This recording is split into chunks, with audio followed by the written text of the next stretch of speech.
You've never been here before, then welcome to my channel.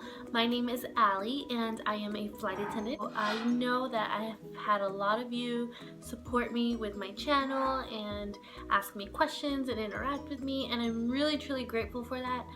I decided to do YouTube as like a hobby to do on my layovers, so I'm really happy that a lot of you are actually liking some of these videos and that you're supporting me and interacting with me, and I really like that, which is the whole point of me starting this YouTube channel. Some of you have been asking me questions and I wanted to make sure that I answered some of your questions, and a lot of the questions that I get asked from other people, either whether it's friends, families, or even passengers. So yeah, let's get started. Okay, so where do you sleep? So we sleep in hotel rooms.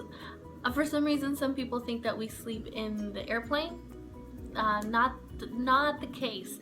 One, it's not legal for us to sleep on the airplane. We need to have a certain amount of rest before we can get to work, obviously for safety reasons. Our company has contracts with hotel rooms that allow us to stay there, and we don't have to pay for hotels, which is another question I get asked often, is if I have to pay for hotels. No, we don't have to pay for hotels. So it's pretty nice that when we work the flight and we land somewhere, the hotel situation is already taken. What kind of luggage should I get? Depending on the airline that you work for, your airline might provide you their luggage, like a company approved luggage. My airline lets you choose your own luggage. Luggage that I use is this, sorry it's heavy, it's this Travel Pro Crew 10 or Crew 8. I'm not sure what style this is, but this is the luggage that I use, and it's pretty cool because it has a whole bunch of little compartments, has a whole bunch of pockets, which I like because it comes in very handy. There's a little hook where you can hang other bags, and my airline allows you to carry 4 bags, no more than 4 bags. I know that seems like a lot to some of you because carrying around 4 bags can be a hassle, but when you're traveling, you need to have, well, I like to have all my stuff with me at all times. So, well, not all my stuff, but all my necessities with me. And then the second bag that I have is this tote, which is what I usually hang from that hook that I just showed you on my bag. And this is where I keep my flight attendant manual, my cabin shoes, things that I like to have ready in case I need it during the flight. So pens, notebooks, a book I want to read. So this is what I carry, and this is also by Travel Pro. The bag I carry is my lunchbox, and I actually got this from the strongbags.com website, and this is actually a really sturdy and really good lunchbox. It's also very expensive but worth every single penny. This retails for, I want to say, close to $90 with shipping and handling and everything, which is not too bad, but this thing can fit enough food for 4 days. If you guys saw my meal prep video, I usually can fit that and more in this lunchbox. So next question, what kind of shoes do you wear? So we are required to wear heels, but they can't be like clubbing heels. They have to be dress shoes, and I've seen a lot of girls walk around with stilettos even though they're not supposed to, and I don't know how you can do it because we walk a lot. So if you're planning on becoming cabin crew, or you're in the hunt for for shoes, I highly recommend Clark's is a brand that a lot of girls buy, a lot of female flight attendants buy, and if you go to Payless, I know Payless doesn't really have a good reputation with shoes, but if you get their comfort shoes, I wore those during training, and they held up really well during training, but when I went on my first trip, my feet were dying, like, it was really bad. I got these shoes right here. I don't know if you can see them that well. They're just like the comfort ones, and you see the heel, it's a little bit, it's a thick heel, it's not like a stiletto heel, and you see the sole. I don't know if you can see the sole right there. Inside of the shoe, it's very comfortable, it's very squishy, and they're just a Mary Jane. The only thing I don't like about these shoes is that they go off when you go through security. So I always have to take them off, and it becomes a hassle, but I mean, they're very comfortable. I can wear these shoes all day. I wore these shoes all day long today, and we had an 8-hour flight day, but an overall 14-hour duty day. Do I need to go to flight attendant school or have any prior airline experience before applying to become a flight attendant? I know a lot of flight attendants that have gone to flight attendant school. Some regret it and some don't. I hear more people say that they regret it because they still have to pay for it. Is it necessary? No, it is not necessary for you to become a flight attendant. You keep in mind you do have to pay for it, and it does come out of your own pocket if you do go, versus just applying to the airline and having to go through their training. To answer the question, no, you don't need to go to flight attendant school before applying, and it's not necessary, it's not required. How long are your trips? My trips tend to vary between sometimes 2 days, sometimes 3 days, sometimes 4 days. The longest my trip can be is 4 days. But there have been times where I go on a trip for like 8 days in a row, but that's because I have like, let's say like a turn and 4 day and then a 3 day. Like last month I had to do that, but that's because I chose to do that so that I can take some time off this month. Can you have kids while you're a flight attendant? Yes. Obviously, if you've watched some of my videos, you know that I have a 3-year-old and that I am married, and it is possible. A lot of people have a misconception, including myself before I became a flight attendant, that you couldn't be a mom and have kids if you were a flight attendant, have kids. It's all about having a good support system, a husband, a wife, a boyfriend, a mom, a dad, whatever, anyone that's willing to help you take care of your child while you're working. How do you keep your food fresh? So I keep my food in my lunchbox at all times because it is insulated. So on the plane, either I'll put my lunchbox next to the door, because if you've ever noticed, if you've ever been close to an airplane door, you know that the door is always cold. So I like to put my food on the floor. Well, not my food, but my lunchbox on the floor, so it gets really cold and I don't necessarily have to put it on ice. Some flight attendants put their food like in the ice buckets that we have, but I don't like to do that because I have left my food on the plane before and it just sucks. It sucks if it's day 1 of your trip and you leave your food on ice on the plane. It sucks. When I'm in the hotel, I keep it in the refrigerator. My hotel room right now has a refrigerator, so I have all my food that needs to be refrigerated in there. Do you fly domestic or international? I fly both, but here's the thing. My airline's a little bit different as far as that. We do fly domestic, obviously, and we fly international. We do international out of San Diego, out of Dallas, out of Houston, and out of Fort Lauderdale and Detroit.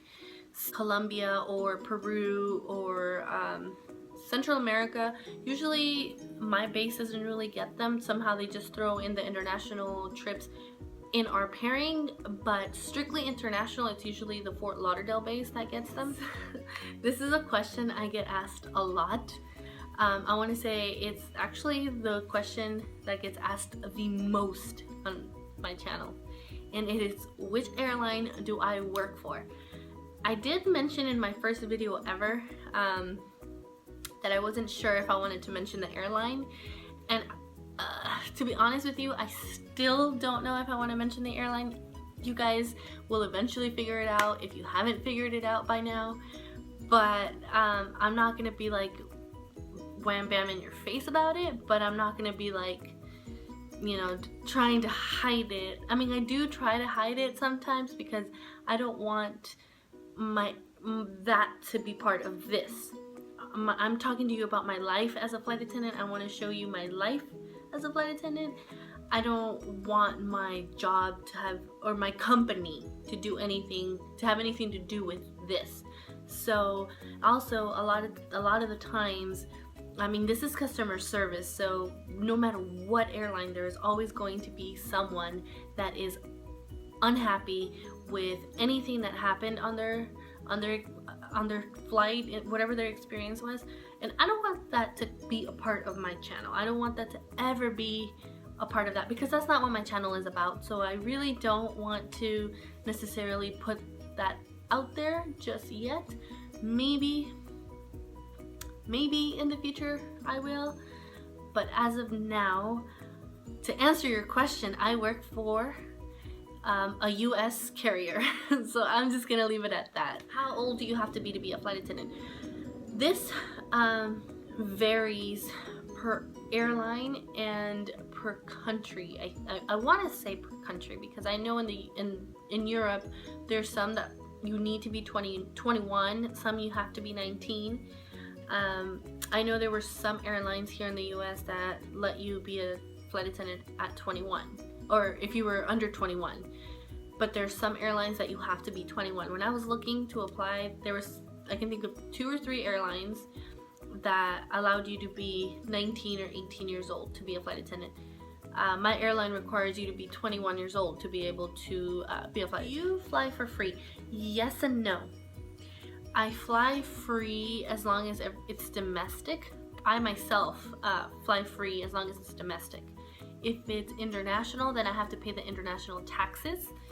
If my family wants to fly, they have to pay, it's called the Z fare, I'm not sure what it stands for. You can fly on other carriers, still standby, but they pay like, I don't know, between $30, $40 depending on where they're going or how many legs. And if they want to travel international, same thing, they just have to pay the international fees. What aircrafts do you work on? I work on Airbus, strictly Airbus, and we work on the Airbus 319, 320, or 321. How long is flight attendant training? Flight attendant training for me was 4 weeks. Depending on your airline, it'll be between 2 weeks to even 8 weeks. Again, depending on the airline, depending on how many aircrafts you have to learn or what material you have to learn. When it comes to laws, safety, and federal regulations and stuff like that, security, everything is pretty much the same. It's just pretty much depending on how many aircrafts your airline has. Okay, how long have you been a flight attendant? I have been a flight attendant for almost 2 years now. What did you do before being a flight attendant? I used to work at a bank. I worked there for 3 years. I was a personal banker. Started off as a teller, got promoted to banker, and I did that for 3 years. Tips for my face-to-face interview. I want to say your first impression the first impression you make on those recruiters is everything. There are thousands of people that have applied for that flight attendant position.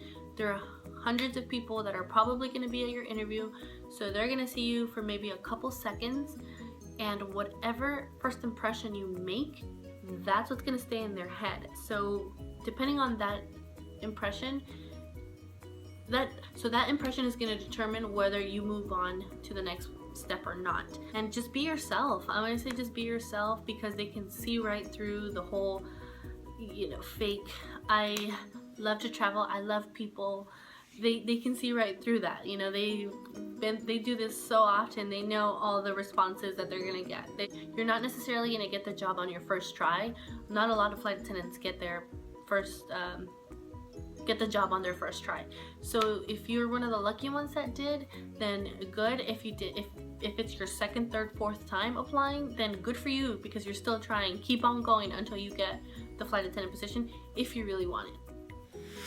Do I need a passport? Yes, you do need a passport, and it does need to be it does need to be current. It cannot be expired at the time of your interview.